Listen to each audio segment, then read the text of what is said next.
Tapi pun, masih dalam berita Lampung bersama saya, Iin Hermayani. Sejumlah berita aktual dan beberapa informasi menarik lainnya telah kami siapkan untuk Anda. Berikut berita utama hari ini.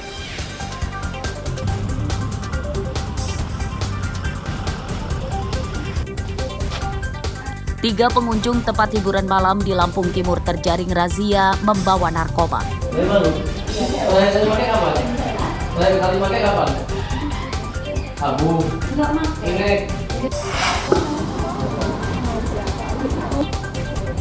Surat suara Pilkada Bandar Lampung mulai dilipat.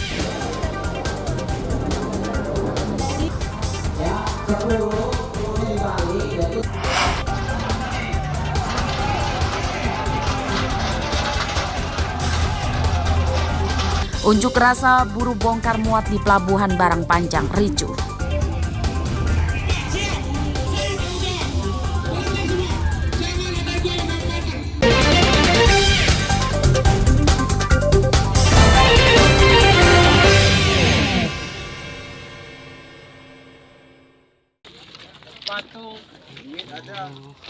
Seorang pegawai perusahaan badan usaha milik negara atau BUMN di PTPN 7 Desa Tulung Buyut, Kecamatan Negeri Agung Waikanan, Rabu siang tewas akibat tertabrak kereta api angkutan batubara atau Babaranjang.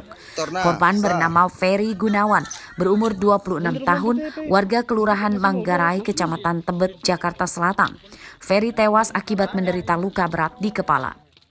Tim Inavis yang melakukan olah tempat kejadian perkara menemui kejanggalan atas kematian Ferry. Pasalnya motornya tidak rusak dan ditemukan diparkir di sekitar rel tidak jauh dari ditemukannya jenazah. Kepastian penyebab kematian korban masih diselidiki, termasuk memeriksa masinis dan warga. Kira pukul 16 lewat 15 menit di kilometer 7 sampai kilometer 8 Kecamatan Negeri Agung. Jadi masinis dari kereta Babaranjang itu pada saat berada di kilometer 7 kilometer 8 itu mengetahui ada seorang laki-laki yang diduga menabrakkan diri ke Babaranjang itu dan melaporkan ke kepala stasiun Negeri Agung, Gunawan, umur 26 tahun, yang bertempat tinggal di Jakarta, berdomisili Jakarta, tapi dia sebagai pekerja di BUMN PTP Tulung Buyut. Jenazah kemudian dibawa ke rumah sakit untuk divisum sebelum diserahkan kepada keluarganya. Ardio Haba melaporkan dari Waikanan.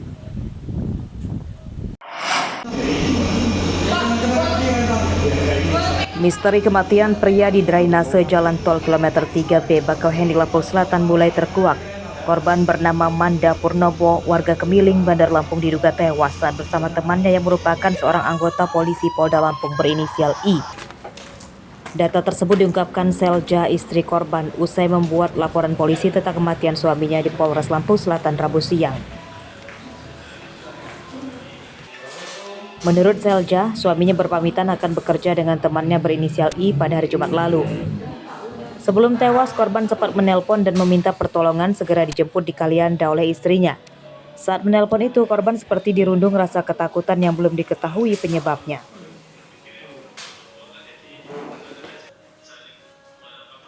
Selja sempat mendapat kabar bahwa dugaan penyebab kematian korban karena loncat dari mobil di jalan tol saat bersama temannya yang anggota polisi tersebut. Namun hal tersebut belum ada bukti. Terakhir sih dia hari Jumat pagi itu pulang ke rumah. Nah terus ngambil salinan aja, minta dirapiin, terus minta ditaruh di dalam tas. Aku tanya mau kemana? Dia bilang mau pergi ke Bakau. Sama siapa? Sama polisi mana? Ical namanya. Aku kesana mau kerja, nanti pulangnya paling kalau nggak subuh siang. Oh ya udah, hati-hati kataku. Nah dari berangkat itu nggak kenapa-napa. Setelah jam 9 kurang 4 menit dia PC saya kayak orang ketakutan. Bahasa dia gini PC sama saya, "Yang tolong yang, aku dijebak polisi, aku mau dibunuh polisi." mau dibunuh polisi, tolong jemput aku di Kalianda, kata dia. Setelah itu HP-nya udah nggak aktif lagi. Dari situ udah lost contact dan aku nanya sama temennya, aku cari info kenapa Manda ini minta tolong sama kenapa dia ketakutan. Dari info temennya katanya laki saya ini halu karena nggak tidur. Karena nggak tidur jadi dia kayak orang ketakutan. Saya tanya intinya Manda ini kenapa dan kenapa dia ketakutan. Kata si temennya dia halu karena nggak tidur. Laki lu itu baik-baik aja dan nggak kenapa-napa, dia tidur, kata si temennya. Ya udah kalau baik-baik aja berarti nggak kenapa-napa. Iya nggak kenapa-napa katanya. Nah setelah besoknya apa 2 hari beda lagi cerita dari si temennya. Katanya laki saya itu lompat dari mobil kabur, kata dia. Udah dikejar nggak kekejar, katanya hilang. Sementara itu, sehari sebelumnya Kapolres Lampung Selatan AKBP Yusriandi Yusrin menyatakan sedang menyelidiki penyebab kematian korban. Saat baru ditemukan, polisi mendapati ponsel dan kunci kontak motor di saku celana korban. Namun dari hasil pemeriksaan awal tidak ditemukan adanya bekas kekerasan atau penganiayaan di tubuh korban. Inisialnya MP, ya, berdomisili ini di Bandar Lampung. Ya, jadi korban ini orang dari Bandar Lampung, sehari-harinya pelajar. Usianya kurang lebih 28 tahun. Dan bahwa ada terindikasi diduga keterlibatan oknum anggota Polri di dalamnya. Nah, ini menjadi suatu petunjuk bagi kami, ya, dan memang harus kami lakukan penyelidikan lebih lanjut, ya. Nanti mungkin kami akan berkoordinasi dengan Dirkrimum dan juga dari Kabid Propam Polda Lampung terkait adanya bila mana keterlibatan dari anggota ini. Ini sifatnya masih kami lakukan pendapat. Jenazah Manda Purnomo ditemukan di drainase jalan tol oleh petugas kebersihan jalan tol pada Senin pagi dalam kondisi sudah rusak dan nyaris tidak dikenali. Kuat dugaan korban sudah tewas sejak 2 hari sebelum jenazahnya ditemukan. Identitas korban terungkap sehari setelah polisi melakukan penyelidikan. Haris Susanto melaporkan dari Lampung Selatan.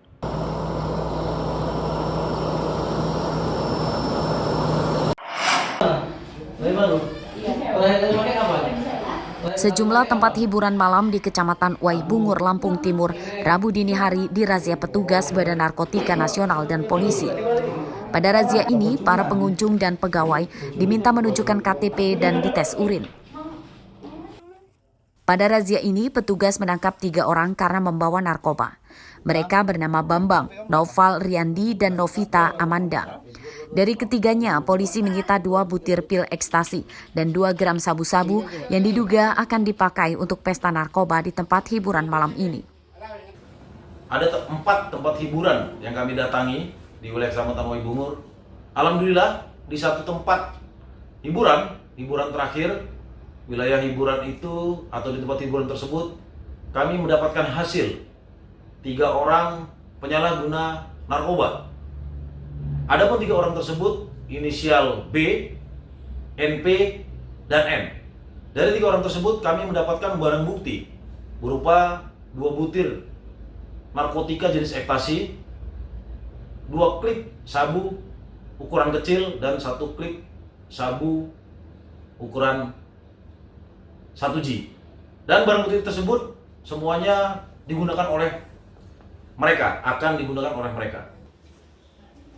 Hasil pemeriksaan polisi mengungkap narkoba dibeli tersangka dari bandar di Lampung Tengah dan Lampung Timur dan para bandar tersebut kini masih buron. Akibat perbuatannya, para tersangka terancam hukuman 5 tahun penjara. Asep Saifullah melaporkan dari Lampung Timur.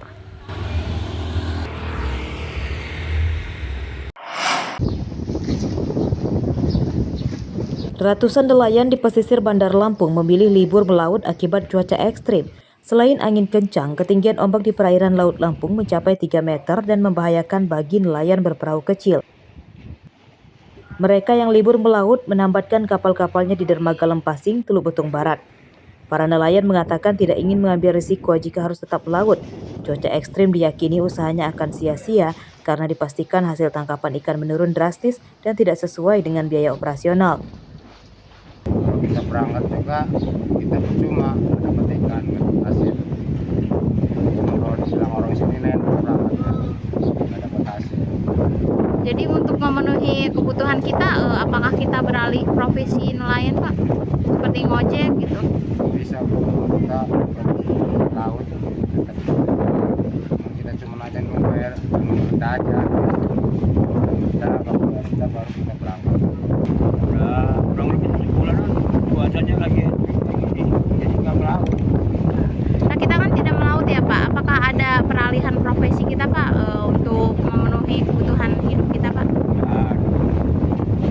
Ya itu kan kegiatan kita sehari-hari di laut. Kalau cuacanya lagi kayak gini, istirahat.